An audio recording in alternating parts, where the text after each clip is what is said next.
Veterans for America, John Burns, and Marine veteran advocate and business owners and author of The Race to Save America, Kate Monroe. Kate, you served our great nation. What does Veterans Day mean to you? Well, being the CEO of VetCom, Veterans Day is every day. Although I will say this is sort of our Super Bowl. This is our day to just make sure that every single veteran who's owed any disability compensation is delivered safely on their journey to get that compensation. So for us, it's more than thank you for your service. It's how can I help? Yeah, well, and I love that. I love our veterans. Thank you both to you for serving as well. John, how should Americans honor veterans, not just today, but every day? It's a great point that it needs to be every day. There's a disconnect between a big part of America and veterans.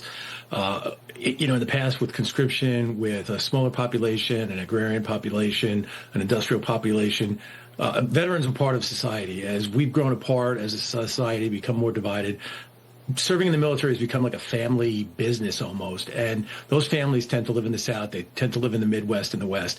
So what really counts about Veterans Day, the biggest thing is that those who should be paying attention every day, today's a great day to help get them to pay attention.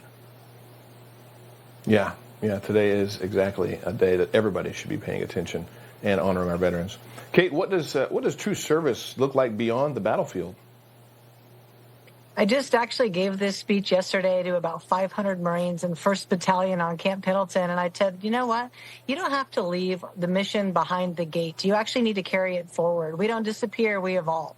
I told all of them, look, you can end up being a CEO. You can write books. You can run for Congress. You can change the course of a nation. I just want all of our service members to understand two things. As you transition, don't leave all your coolness behind the gate. Don't go and get sad and alone and lose your purpose. Plug in.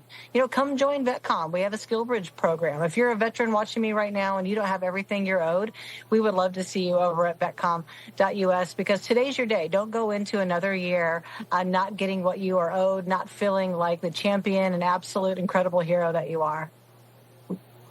Yeah, they are our nation's heroes.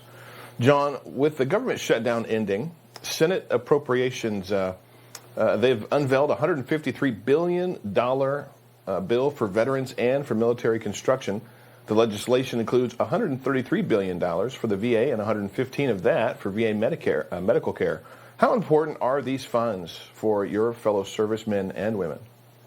Well, the shutdown definitely impacted some veteran services. Fortunately, it didn't have a direct impact on most medical care. I think the most egregious part was it cut for a time nursing care, which our elderly veterans really, really need. The VA has some problems. Secretary Collins has been doing great work at trying to reform it. An injection of cash probably could help, but the way the money is spent is the most important thing. And so much veterans care is pulled into the bureaucracy, must be done at the VA, and that's causing delays. It's causing long drives for veterans, long distance travel.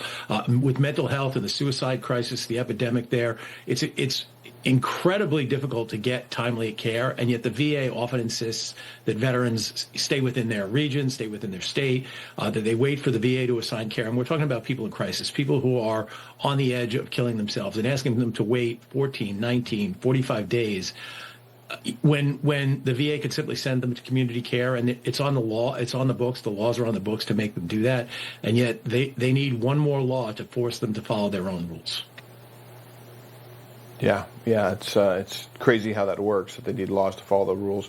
Let me ask you, Kate, then I'm going to ask you, John, as well. But, Kate, what do you think Americans that maybe don't think about veterans, unless they see somebody in uniform or they say, okay, it's Veterans Day, well, it's maybe a day off for them, it's something to celebrate, and then they honor maybe any veteran that they may see. But what should the American people be thinking about that maybe they don't think about as often when it comes to our veterans?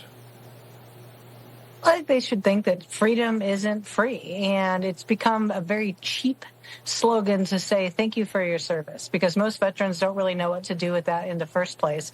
What people should be asking is, how can I help? There's 1.3 million veterans at the brink of homelessness while we stand here now, 35,000 actually on the street.